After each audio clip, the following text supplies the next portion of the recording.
Welcome to the deep dive. We have a heavy stack of sources today, and they're all pointing towards political calculations, crises, and these big structural shifts happening in American power, especially with that September 30th government funding deadline just, well, looming. Yeah, it's a lot. The sources are just packed with high-stakes political gamesmanship. You've got this deep voter dissatisfaction running through everything, and then these institutional battles. I mean, they could reshape everything from the economy to, fundamental civil rights. Right. So our mission today is to connect these threads, because they seem separate, but they're not, are they? Exactly. We want to link, say, what's happening, or rather not happening, on the Senate floor with, like, a massive $30 million ad spend in California over redistricting. It's about giving you a quick, clear grasp of the strategies leaders are using right now.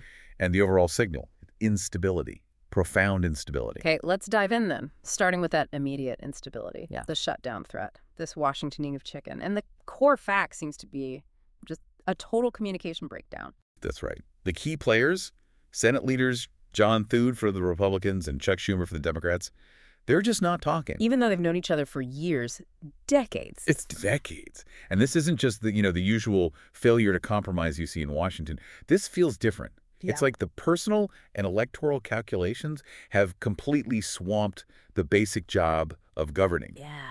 And the relationship itself, Thune and Schumer, it's reportedly very strained, especially compared to how Schumer managed to work, functionally at least, with Mitch McConnell before. And part of that strain, the sources suggest, is political maneuvering. Thune's apparently miffed is the word used. Yeah, miffed, because Schumer tried to go around him. Tried to set up a meeting directly with Donald Trump. Exactly, which, by the way, didn't even happen in the end. But the attempt itself, that caused friction. Okay, so Thune's position is, I offered a clean bill, kick the can down the road 7 weeks, just take the deal. Pretty much. Yeah. But Schumer, he's politically trapped. By his own base. Yeah. He's still feeling the heat from that funding fight back in March. Remember, his base felt he caved then. Right. And there's actual data on this internal threat. There is. They surveyed 18 Democratic Senate challengers. 10 of them flat out refused to say they'd back Schumer for leader. Wow. And the other 8, they just wouldn't answer the question at all. So that's more than dissent. It's basically an internal revolt brewing. And that's before you even factor in the generational pressure from the left, like AOC. Oh, absolutely. The 2028 shadow hangs over him. There's this theoretical primary poll showing Representative Ocasio-Cortez leading him, 55% to 36%? Huge gap. It is. So the key insight here is that this shutdown calculation, it's completely moved beyond governing. It's just a zero-sum fight now over who gets blamed. Okay, and this whole drama is playing out against a backdrop of just incredible national dissatisfaction. Staggering is the word. Multiple polls are showing voters feel like the country's in a crisis. Like the Strength in Numbers Vericite poll, 60% say wrong track. That's a net negative of 32 points. Yeah, and Gallup has it even higher. 67% dissatisfied, a net minus 38. Quinnipiac found 79% of voters think the U.S. is in a political crisis. I mean, those numbers are almost universal. They are. But interestingly, the blame isn't really sticking to one side yet. Look at Trump's approval. It's underwater by 13 points overall. And specific policies, like his tariffs, way underwater minus 24 points. 34% approve, 58% disapprove. You'd think that would translate into a big Democratic lead, but... But it hasn't, not really. The generic House ballot, just asking Democrat or Republican for Congress, it's only D+5 among likely voters. Only 5 points. Which is, well, surprisingly narrow given everything else. And if the shutdown actually happens, what does the blame look like then? It's a perfect split, almost. 34% say they blame Republicans, 34% blame both sides, and just 23% blame the Democrats. So the blame game is basically a draw right now. Which means, from a strategist's point of view, you need a different angle. You can't rely on just blaming the other side. And that's where this tactical shift comes in, the Democratic strategy. Exactly. This is really crucial. They seem to be deciding to nationalize the election, but not around, say, threats to democracy or institutional norms. They're focusing on the economy, pocketbook issue. Precisely. It's what the sources are calling the price of eggs strategy. And it's very targeted. Highly targeted. Yeah. You've got this super PAC House majority forward dropping $3 million just on 10 vulnerable House Republicans. And the message is simple. Very simple. Hitting them hard on failing to lower prices for consumers and on votes that made healthcare more expensive. And the thinking behind this is based on polling that suggests what? Well, the polling, according to these sources, is pretty blunt. It suggests voters are so focused on economic relief right now that they'd, quote, happily give up democracy to get the price of eggs down $1. Wow.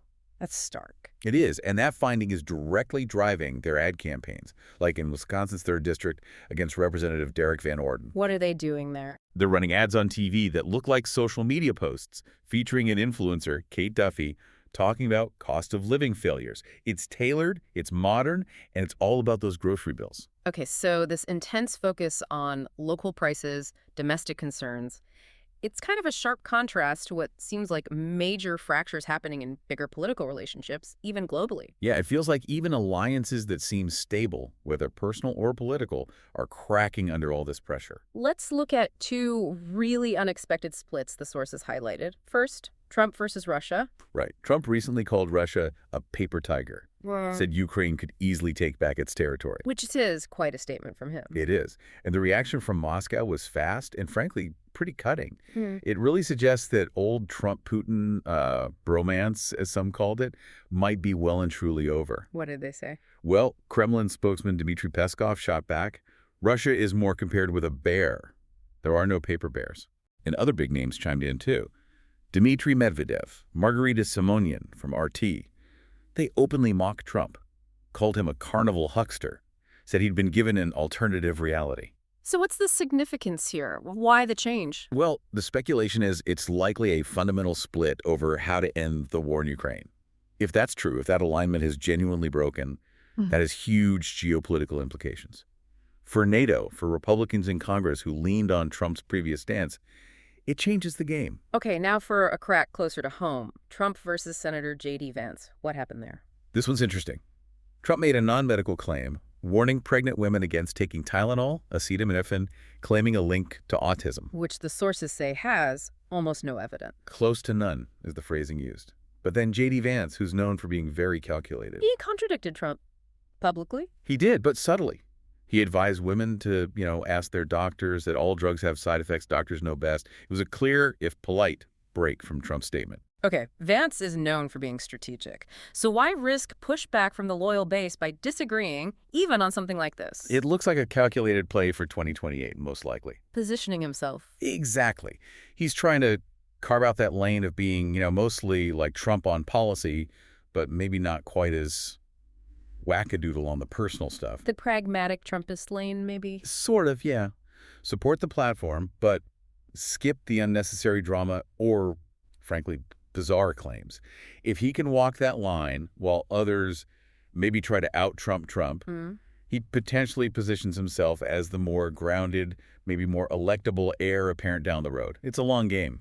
Okay, so we've gone from the immediate shutdown crisis to tactical shifts like the price of eggs to these fracturing relationships. Now let's get into those longer-term structural power struggles. The sources point to battles over the very rules of the game. Absolutely. Two big examples here. First, in California with Proposition 50. Right. Governor Newsom wants to temporarily take map drawing power away from the state's independent commission. Yeah. Take it away from the commission, give it back to the state legislature. Yeah. With the very open goal of flipping about 5 Republican House seats by redrawing the districts. And the fight against this is huge. Enormous. The opposition is being bankrolled mainly by one mega donor, Charles Munger Jr. He has a PhD in physics, and he's a Republican, but he believes in the independent commission. Deeply. And he's put $30 million in so far just to defeat Prop 50. $30 million. And he's very hands-on with the campaign. Apparently so. He's dictating ad content. Like the main ad right now shows a kettlebell literally smashing wooden blocks that spell out fair elections. Which sounds a bit old school. That's exactly the criticism from some Republican strategists. They're saying it's kind of boring, very traditional, totally out of sync with the fast-paced, very online tactics you need to grab attention today. It's the old guard versus the new map, basically. Okay, so that's a fight over legislative power. But maybe the highest stakes structural fight is happening at the Supreme Court? Definitely. Specifically concerning the potential threat to same-sex marriage, which was established federally by Obergefell v. Hodges back in 2015. And the concern is based on the court's potential makeup and its recent rulings. Yes.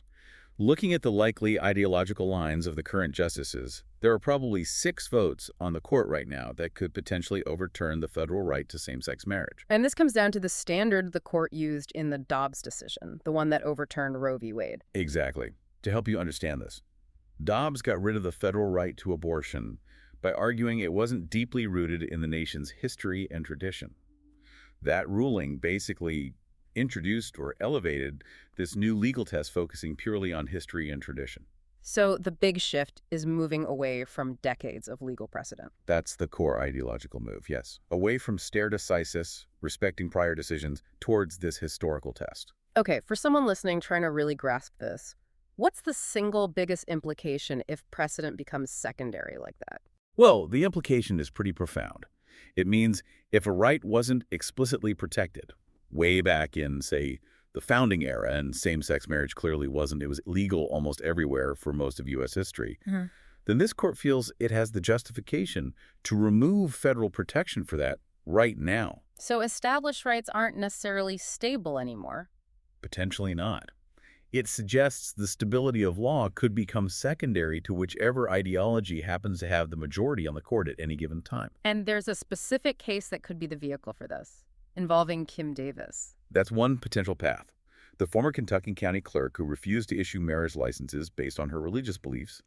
If the court takes up a case like hers and rules that her First Amendment right to practice her religion overrides the established right to marry, well, that could be the mechanism to effectively undo Obergefell. And if that happens, same-sex marriage becomes a state-by-state issue again. A complete patchwork, yeah.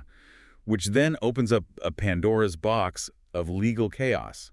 Like, does one state have to recognize a marriage legally performed in another state? That directly tests Article 4 of the Constitution, the full faith and credit clause.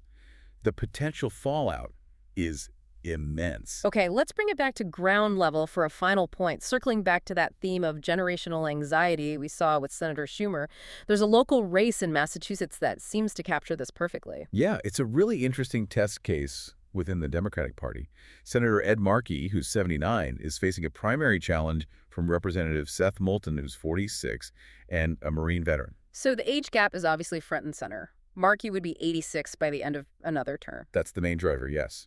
But there's also a policy split that Moulton seems to be using very strategically. It's about trans athletes. Ah, a really charged issue. What's Moulton's position? Well, Moulton is generally liberal, but he's deliberately broken from what you might call party orthodoxy on this. He said publicly he doesn't want his daughters getting run over on a playing field by a male or formerly male athlete. And he acknowledged that's controversial within the party. He did. He even said Democrats are supposed to be afraid to say that, which shows he knows exactly what he's doing. So why pick that fight? How does it play politically? Well, look at the national polling. I believe 70% of all U.S. adults actually agree with Moulton's concern about fairness in women's sports. 70%? That's huge. It is. Now, Democrats themselves are split more evenly. About 45% support athletes playing based on current gender. 41% think birth gender should decide for sports. So Moulton's position, while potentially risky within a Dem primary, actually aligns with a large majority of the overall electorate. Exactly. It hits a political sweet spot. He's highlighting the age issue, but also using this specific culturally resonant policy difference to potentially peel off voters who might otherwise stick with the incumbent. So this local primary becomes a fascinating test. Can the younger, maybe more pragmatically positioned Democrat use these potent social issues, combined with the age factor, to actually unseat entrenched power? It really could be. It encapsulates a lot of the tensions we're seeing play out nationally. So let's recap. We've seen a shutdown threat basically built on silence, on non-communication at the highest levels. Right. And an electorate that seems united only in its deep dissatisfaction. And political tactics, shifting to focus intensely on very local, very tangible pain points, like the price of eggs, almost ignoring bigger institutional crises. And underneath it all, these huge structural battles are being fought, whether it's drawing lines on a map in California for $30 million. Or redefining the very basis of constitutional rights at the Supreme Court. And the common thread, really, that connects all this in the source material, it seems to be this increasing reliance on just raw political power or pure ideological tests. Not on established norms, not on precedent, not on finding common ground. Less and less, it seems. Whether it's the Senate threatening a shutdown or the court potentially overturning longstanding rights based on a new interpretation of history, Power and ideology seem to be winning out. Okay, and that brings us to our final thought for you, the listener, to mull over. If the Supreme Court really does continue moving away from relying on legal precedent, if that history and tradition standard becomes the dominant way constitutional rights are defined, does that fundamentally change how you think about stability? Not just stability in the law, but stability across the entire American political system. Yeah, I mean, if the rules themselves can be rewritten based purely on who holds power at a particular moment, how do you plan for the future? How do you view the reliability of the system itself? Something to think about. Thank you for joining us for this deep dive.